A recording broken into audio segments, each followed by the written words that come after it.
欢迎您收听由喜马拉雅出品、福暖文化制作的精品多人剧《从孤惑鸟开始》，作者胡尔该，演播三生净水、刘兆坤、蔡新纯等人。第245回，大道消声5。气岗，李岩和蔡谦不约而同的惊疑出声。蔡老板，人家就是没把咱当回事儿啊。李岩怪笑2声，倾巢而出，气岗作战。比起巨手最大的优势就是能尽快结束战斗。蔡谦也没说话，他轻轻转了转手指上的戒指，爪指抓在帆船上的红顶鹦鹉扑腾翅膀飞舞在海上，嘶哑的鸟语传遍蔡氏舰队。红毛来了，2招子！红毛来了，2招子！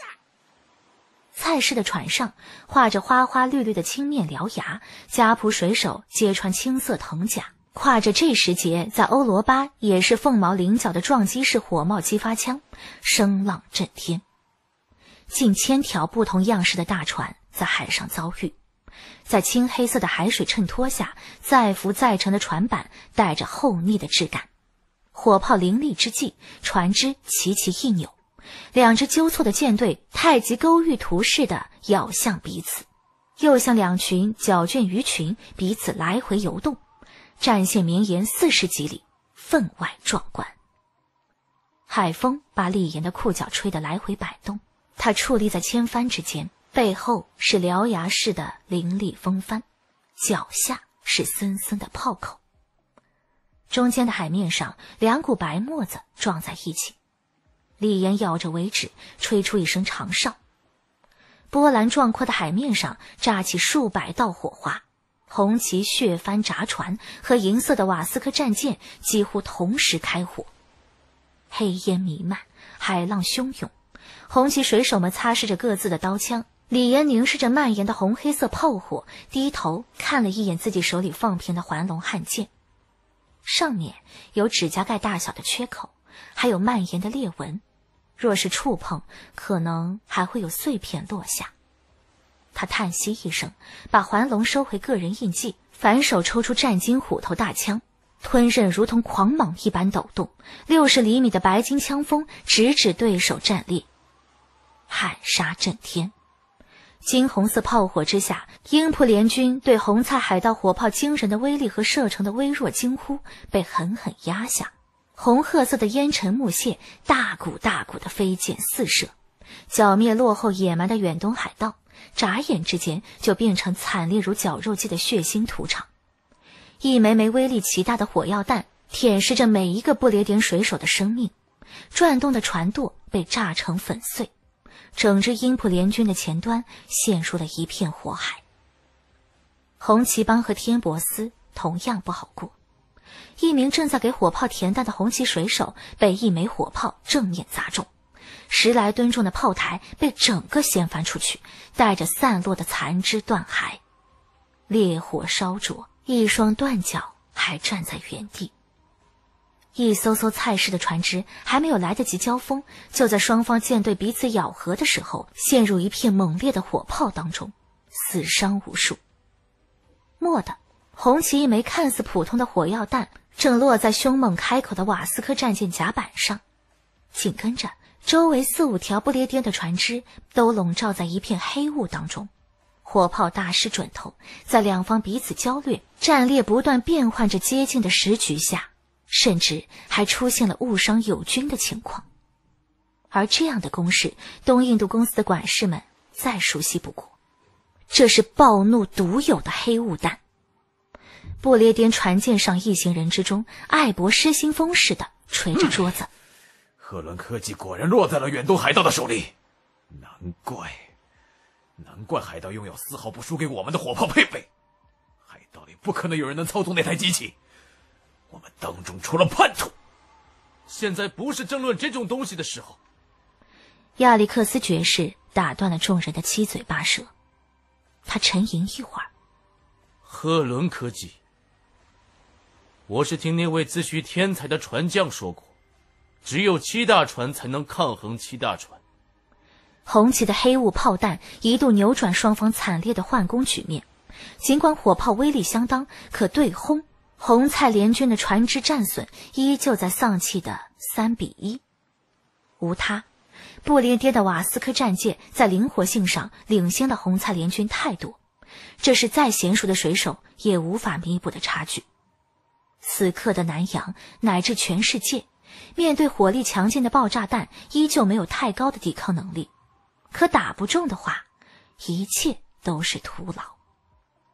李岩想打的依旧是接舷战，有财大气粗的蔡老板援助，红旗帮手里的鸟铳也统一换成了不列颠最新的火帽激发火枪，比眼前这些东印度公司使用的雷拱激发枪还要先进一些，加上人数的优势，才能把战损弥补回来。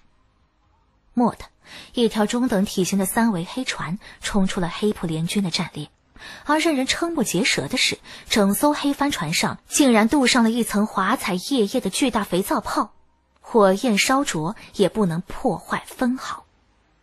极度，赫伦公司7大船之一，葡萄牙王室最后的光辉，长度85米，吃水820吨。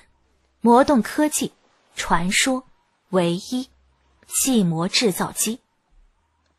极度毫无凝色地冲出火海之后，红旗打先锋的一条闸船突出，凶狠撞向极度的船舷，船头赫然坐着薛霸。可当这条闸船接触到极度船体上的气泡膜的时候，那夜夜生辉的气膜迅速蔓延，把整条闸船镀上了一层同样的气膜。薛霸不管不顾，一扯帆绳荡在空中，竟然想就这么跳到对手的船上去。可惜在他起跳之前，一层气泡已经从他的草鞋往上蔓延，将他下半身给裹住。腾跃在空中的薛霸感觉身子一沉，整个人完全不受控制地坠落下海，扑通一声掀起好大的水花。这还不算完，海水烧沸似的咚咚冒泡，和极度接触的整条红旗闸船竟然也开始下沉，最终淹没在青黑色的海水当中。而在这个过程当中，前后至少有3-4条船和最开始的那条闸船一样，在碰到极度之后没有多久就被镀上气膜，然后整个沉没了。更让人倒抽一口冷气的是，那些在船只沉没过程当中试图用帆索救援的其他船只，同样被无孔不入的气膜所侵蚀，最后连救援的船也落得了一个沉没的下场。不过这东西到了人身上，一扯就能扯下来。于是大量的水手纷纷弃船逃生，可这种纷乱的局势之下，再好的水性也难免碾压和乱炮的波及，至少有1/3的人死在了这个过程当中。火炮打不动，接舷战更不用提，极度俨然成了海上的瘟神。欲攻下此船，必须派精锐水鬼从海底，或是夺船而入，或是凿船。可惜林阿金不在，这可是他麾下全郎种的拿手好戏。李岩身边的几位高礼鬼立刻露出了不屑的神色，可天宝龙头一语不发，只得按捺不语。哪里，火鼎属种天生踏海，蔡老板的几名伙计又在天博色大会出尽风头，拿下一条红毛的战船，还不是手到擒来？李岩笑呵呵的回应。蔡牵沉吟一会儿，点了点头。好，我便派一支水性娴熟的家仆过去，叫老大带队，老四、老五、老六，阿九也跟着。严老大应诺一声，蔡牵问道：天宝龙头，你这边如何？李岩也不含糊。老谷，吩咐手下弟兄组织人手下海夺船。一杆精锐准备完毕，红旗高礼鬼自不必说，蔡牵也准备出一支穿4角裤的精悍水手队伍，大概有200来人。蔡牵扫过自己的人手，一作揖：诸位此去，无论生死，一众家小3代以内，由我蔡氏抚养。若能活着回来，我天博司保他一生富贵。此去不能夺船，也要把这条鹤峦大船凿沉。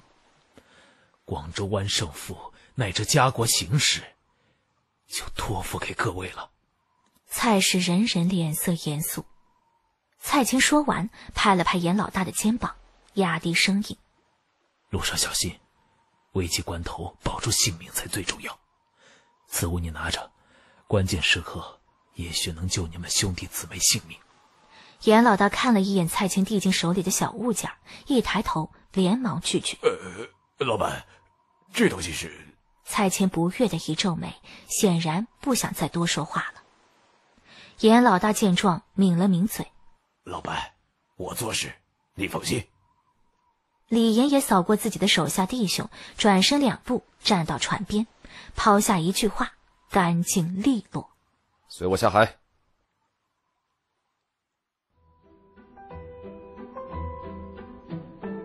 您刚才收听到的是由喜马拉雅出品，福暖文化制作的精品多人剧《从孤惑鸟开始》，作者胡尔该，演播三生净水、刘兆坤、蔡新纯等人。喜欢本故事，请直接订阅本专辑。